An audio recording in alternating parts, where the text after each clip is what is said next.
Sekarang, bagaimana menurut Paman? Siapakah di antara kami yang cara berwudunya paling benar? Tanya Hasan dan Husain. Orang tua itu menjawab, demi Allah, kalian berdua telah melakukan wudhu dengan baik. Ternyata, akulah yang tidak benar dalam melaksanakan wudhu. Hasan dan Husain pun tersenyum puas. Tujuan mereka berdua telah tercapai, yaitu mengajari orang tua tersebut cara berwudu yang benar, tanpa harus menyinggung perasaannya. Buah delima yang berkah. Kisah ini dituturkan oleh Ka'ab al-Ahbari.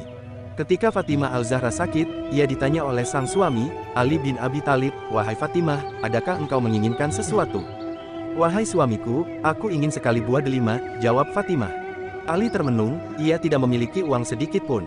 Namun, ia segera berangkat dan berusaha untuk mencari uang 1 dirham untuk mendapatkan buah delima yang diinginkan sang istri. Akhirnya, Ali mendapatkan uang itu lalu pergi ke pasar untuk membeli buah delima. Di tengah perjalanan menuju rumah, tiba-tiba ia melihat seseorang yang tengah terbaring sakit di tepi jalan. Ia pun berhenti dan menghampirinya seraya bertanya, "Wahai orang tua, apa yang kau inginkan?" "Wahai Ali, sudah 5 hari aku terbaring sakit di tempat ini. Banyak orang berlalu, namun tak ada seorang pun dari mereka yang bertanya tentangku. Aku ingin sekali makan buah delima. Jika aku makan buah delima, rasanya badanku bertambah baik," ujar orang itu. Mendengar jawaban tersebut, Ali berbisik dalam hatinya, "Buah delima yang hanya 1 buah ini, sengaja telah kubeli untuk istriku, kalau aku berikan kepada orang ini, pasti Fatimah akan sedih. Namun, jika tidak kuberikan artinya aku tidak menepati firman Allah terhadap si pengemis, engkau janganlah menghardiknya." Quran Surat Ad-Duha 93 ayat 10. Juga sabda Nabi, "Janganlah sekali-kali engkau menolak pengemis, sekalipun ia di atas kendaraan." Kemudian Ali bin Abi Thalib membelah buah delima itu menjadi 2, separuh diberikan untuk orang itu dan separuh lagi untuk sang istri tercinta, Fatimah. Selepas makan buah delima yang separuh itu, orang yang sakit itu berkata, "Sakitku ini telah baik, namun jika aku makan separuhnya lagi, niscaya aku bisa berjalan dan bekerja." Mendengar ucapan tersebut, Ali tanpa basa-basi memberi separuhnya lagi. Sesampainya di rumah, ia menceritakan peristiwa itu kepada sang istri, Fatimah. Namun, tidak ada kemarahan di wajah Fatimah al-Zahra, ia tersenyum seraya berkata, "Wahai suamiku, kenapa engkau bersedih?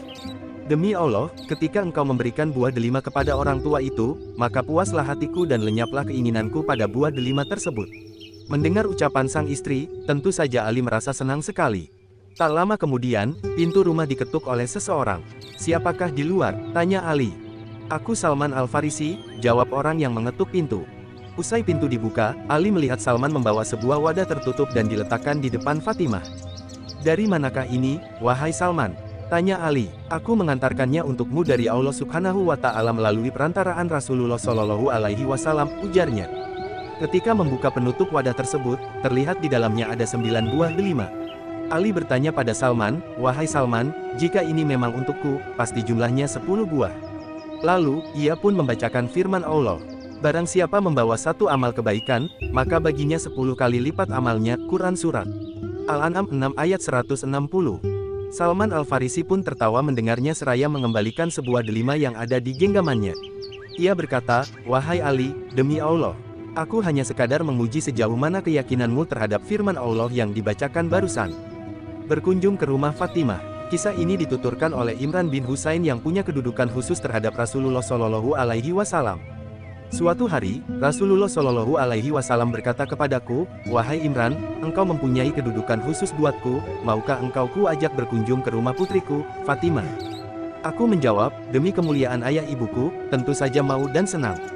Maka, aku pun diajak oleh Rasulullah ke rumah putrinya, Fatimah. Sesampainya di depan pintu rumah Fatimah, beliau menyampaikan salam dan meminta izin masuk. Ketika diketahui bahwa Rasulullah bersama sahabatnya yang notabene bukan mahramnya, maka Fatimah berkata, "Maafkan aku wahai ayahanda, tidak bisa menerima tamu orang luar karena saat ini aku sedang tidak memakai penutup badan, pakaian yang lengkap hingga tidak sempurna menutup aurat disebabkan tidak memiliki lagi kain yang lain." Mengetahui hal itu, Rasulullah Shallallahu Alaihi Wasallam langsung melepas serbannya lalu menyerahkannya kepada sang putri sambil mengajarkan cara memakainya hingga bisa menutup seluruh tubuh Fatimah dengan sempurna. Setelah itu, barulah pintu dibuka dan masuklah Rasulullah Shallallahu Alaihi Wasallam beserta diriku ke dalam rumah. "Bagaimana kabarmu hari ini, wahai putriku?" tanya Rasulullah Shallallahu Alaihi Wasallam. "Karena engkau sebagai Rasul," jawab Fatimah, "maka aku tak boleh menyembunyikan apapun kepadamu." Putrimu ini sedang kelaparan karena tidak ada makanan yang bisa dimakan. Mendengar ucapan sang putri tercinta, Fatimah, Rasulullah Shallallahu Alaihi Wasallam menangis seraya berkata, "Jangan engkau bersedih, wahai putriku. Ketahuilah ayahmu ini sudah 3 hari tidak makan apapun, padahal ayahmu ini jauh lebih mulia daripada engkau. Andaikan mau minta, pasti Allah akan memberi kecukupan buatku. Tapi, ayahmu lebih memilih akhirat dibanding dunia." Baginda Rasul diam sejenak lalu melanjutkan, "Kabar gembira buat engkau, wahai putriku. Kelak engkau akan menjadi pemimpin wanita di surga." Fatimah bertanya kepada Rasulullah Shallallahu Alaihi Wasallam bagaimana dengan para wanita utama seperti ibunya, Sayyidah Khadijah, Maryam binti Imran, dan Asia istri Firaun. Rasulullah menjawab, mereka adalah pemimpin ahli surga di zamannya, sedangkan engkau pemimpin wanita di dunia dan akhirat. Pemegang tali kendaraan. Fatimah suatu hari, Rasulullah Shallallahu Alaihi Wasallam berkata kepada sang putri tercinta, "Fatimah, wahai Fatimah, ayah kasih tahu siapa wanita yang akan memegang tali kendaraanmu nanti di akhirat." "Siapa wahai ayahku?" tanya Fatimah penasaran. Rasulullah Shallallahu Alaihi Wasallam melanjutkan, "Namanya adalah Mutiyah, wanita yang taat. Coba kamu pergi, rumahnya ada di ujung sana. Kamu cari tahu apa amal yang dia lakukan hingga nanti dia bakal masuk surga sambil memegang tali kendaraanmu." Fatimah bergegas pergi seraya menggandeng Hasan yang masih kecil. Masih terngiang di telinganya akan ucapan sang ayah tentang sosok wanita muslimah berakhlak mulia tersebut. Seperti apa gerangan keteladanannya hingga dia punya kedudukan tinggi, begitu berkecamuk hati Fatimah saat itu. Sesampainya di depan rumah yang dimaksud, Fatimah mengetuk pintu seraya mengucapkan salam. Usai sang tuan rumah menjawab salam, ia bertanya, "Siapa di luar?" "Saya Fatimah binti Rasulullah," ujar Fatimah. Kemudian sang tuan rumah membuka pintu. Tentu saja, hatinya merasa heran bercampur senang karena tak menyangka akan kedatangan putri Rasulullah Shallallahu Alaihi Wasallam. Anehnya, sang tuan rumah tidak segera menyuruh Fatimah masuk ke rumah. Usai mengutarakan maksudnya, sang tuan rumah, Mutiyah, berkata, "Sungguh bahagia aku menyambut kedatanganmu, wahai Fatimah. Namun, maafkanlah aku karena aku tidak bisa menerima tamu saat ini. Sesungguhnya, suamiku mengamanatkan padaku untuk tidak menerima tamu laki-laki di rumahku." Fatimah tersenyum seraya berkata, "Wahai Mutiyah, ini Hasan anakku dan dia masih kecil. Sekali lagi, maafkan aku wahai Fatimah. Meskipun ia kecil, tetapi ia laki-laki, sungguh, aku tidak dapat melanggar amanat suamiku," terang Mutiyah. Mendengar jawaban Mutiyah seperti itu, Fatimah mulai merasakan kemuliaan akhlaknya. Namun, ia ingin lebih jauh mengenal keutamaan akhlak wanita yang berada di depannya ini. Akhirnya, ia pamit sejenak untuk mengantar sang anak pulang. Sesungguhnya, Fatimah hanya ingin memastikan saja karena ia sudah diberitahu oleh sang ayah bagaimana akhlak Mutiyah tersebut. Tak lama kemudian, Fatimah sudah kembali ke rumah Mutiyah seorang diri dan disambut oleh sang tuan rumah. "Ada apa gerangan hingga engkau datang kemari, wahai Fatimah?" tanya Mutiyah berbinar-binar campur penasaran. Fatimah pun menjelaskan bahwa kedatangannya adalah karena perintah Rasulullah Shallallahu Alaihi Wasallam untuk meneladani akhlak Mutiyah. Tentu saja, hati Mutiyah segera diluapi kegembiraan karena pujian dari baginda Rasul. "Apakah engkau tengah bercanda, wahai Fatimah? Keutamaan seperti apa yang kumiliki?" "Aku hanyalah perempuan yang biasa saja," ujar Mutiyah merendah dan ingin memastikan kebenaran berita dari Rasulullah Shallallahu Alaihi Wasallam. Di rumah Mutiyah, pandangan Fatimah menyapu ruangan yang sederhana tersebut. Terlihat olehnya sebuah handuk, gunting, dan cambuk. "Untuk apa benda-benda itu, wahai Mutiyah?" tanya Fatimah. Mendapat pertanyaan itu, seketika wajah Mutiyah merah merona dan balik bertanya, "Untuk apa engkau tanyakan itu, wahai Fatimah? Aku jadi malu." "Katakanlah padaku, Mutiyah," desak Fatimah kian penasaran, "mungkin benda-benda itulah yang membuat ayahku mengabarkan padaku tentang keutamaanmu." Lalu, Mutiyah bercerita, "Suamiku setiap harinya bekerja keras untuk memenuhi kebutuhan keluarga kami. Karena itu, aku sangat menyayangi dan menghormatinya. Begitu ia pulang dari bekerja, maka aku akan cepat-cepat menyambutnya dan mengelap keringatnya dengan handuk ini. Karena dengan keringat itulah dia mencari nafkah untuk menghidupi aku dan anak-anak kami." Fatimah kagum dengan akhlak Mutiyah. Inilah pesona yang hanya mampu dipahami oleh seorang muslimah sejati yang mengukur segala tindakan dengan skala iman. "Lalu, cambuk itu untuk apa?" tanya Fatimah kian penasaran. Mutiyah melanjutkan, "Ketika suamiku aku sediakan makan dan ketika habis makan, aku kasih cambuk sambil kukatakan padanya, 'Wahai suamiku, kalau makanan ini tidak enak, aku rela dan rida, engkau cambuk diriku agar jadi pelajaran bagiku biar besok bisa masak lebih enak lagi.'" Fatimah makin kagum seraya bertanya padanya, "Lalu, apakah suamimu sering mencambukmu?" "Tidak pernah, yang selalu terjadi adalah dia menarik tubuhku dan memelukku penuh kasih sayang," ujar Mutiyah agak malu. Fatimah terperangah mendengarnya. Untuk terakhir, Fatimah bertanya, kalau gunting itu, untuk apa, wahai Mutiah? Dijawab oleh Mutiah, sebelum aku tidur, aku kasih gunting kepada suamiku dan aku berkata, wahai suamiku, apabila dari tadi pagi sampai sekarang ada kata-kataku yang menyakiti perasaanmu, aku rela dan rida, engkau potong lidahku. Kini, Fatimah Al-Zahra paham, mengapa Mutiah mempunyai kedudukan yang tinggi hingga sang ayah menyuruhnya datang ke rumahnya. Pesona akhlaknya sungguh luar biasa hingga sang suami rida kepadanya. Amalan sebelum tidur. Suatu hari, Rasulullah Shallallahu Alaihi Wasallam mengetuk pintu kamar Fatimah. Ketika itu, sang putri mempersilakan sang ayah masuk dan segera bangun dari tidur. Segera baginda Rasul berkata pada Fatimah, jangan bangun, tetaplah engkau di tempat tidurmu. Selanjutnya, Rasulullah Shallallahu Alaihi Wasallam berkata, putriku, Fatimah, janganlah engkau tidur sebelum menghatamkan Al-Quran, jangan tidur sebelum menjadikan seluruh nabi memberikan syafaat untukmu, dan jangan tidur sebelum merelakan atau memberi kerelaan kepada seluruh kaum mukminin dan mukminat di dunia ini. Dan terakhir, wahai putriku Fatimah, jangan tidur sebelum engkau umrah dan haji. Sungguh, suatu permintaan yang sulit semua, sebelum tidur khatam Al-Quran, menjadikan seluruh nabi memberikan syafaat, merelakan kaum mukminin dan mukminat, serta umrah dan haji. Hati Fatimah kaget menerima perintah dari sang ayah tercinta ini. Sebelum Fatimah berkata, Rasulullah Shallallahu Alaihi Wasallam melaksanakan salat 2 rakaat di kamarnya, ia hanya bisa duduk menanti selesai sang ayah mengerjakan salatnya untuk menanyakan perintahnya tadi. Usai baginda Rasul salam, Fatimah berkata, wahai ayahku, siapa yang mampu sebelum tidurnya khatam Al-Quran, menjadikan para nabi memberi syafaat, merelakan seluruh kaum mukminin dan mukminat, dan melaksanakan umrah dan haji. Rasulullah Shallallahu Alaihi Wasallam tersenyum seraya berkata, bukan begitu, wahai putriku. Bukankah engkau kalau membaca Qul Huwallahu Ahad, surat Al-Ikhlas sebanyak 3 kali dihitung seperti khatam Al-Quran? Kedua, bersalawatlah kepadaku dan seluruh para nabi, nanti kami semua staf memberi syafaat. Ketiga, doakan kaum mukminin dan mukminat, astagfirullah li walil mukmina wal mukminat, supaya mereka semua rela kepadamu. Dan keempat, umrah dan haji yang kumaksud adalah membaca, subhanallah, wa alhamdulillah, wa la ilaha illallah, wa allahu akbar, maka pahalanya seperti engkau melakukan umrah dan haji. Suatu ketika, Fatimah dan sang suami, Ali bin Abi Thalib, mendatangi Rasulullah Shallallahu Alaihi Wasallam. Mereka berdua melihat beliau sedang menangis. Wahai ayah, akulah tebusanmu, mengapa engkau menangis? Rasulullah Shallallahu Alaihi Wasallam bercerita, pada malam aku diisrakan, aku melihat perempuan-perempuan sedang disiksa dengan berbagai siksaan di dalam neraka. Itulah sebabnya mengapa ayahmu ini menangis. Karena menyaksikan mereka disiksa dengan sangat berat dan mengerikan. Kemudian, Fatimah menanyakan apa yang dilihat sang ayah ketika itu. Beliau melanjutkan, aku melihat ada perempuan digantung rambutnya, otaknya mendidih. Aku melihat perempuan digantung lidahnya, tangannya diikat ke belakang dan timah cairan dituangkan ke dalam tengkoraknya. Aku melihat perempuan tergantung kedua kakinya dengan tangan terikat sampai ke ubun-ubunnya, diulurkan ular dan kalajengking. Aku melihat perempuan yang memakan badannya sendiri, di bawahnya dinyalakan api neraka serta aku melihat perempuan yang bermuka hitam, memakan perutnya sendiri. Aku melihat perempuan yang telinganya tuli dan matanya buta, dimasukkan ke dalam peti yang terbuat dari api neraka, otaknya keluar dari lubang hidung dan badannya bau busuk karena penyakit sopak dan kusta. Aku juga melihat perempuan yang kepalanya seperti babi dan badannya seperti himar, beribu-ribu kesengsaraan dihadapinya.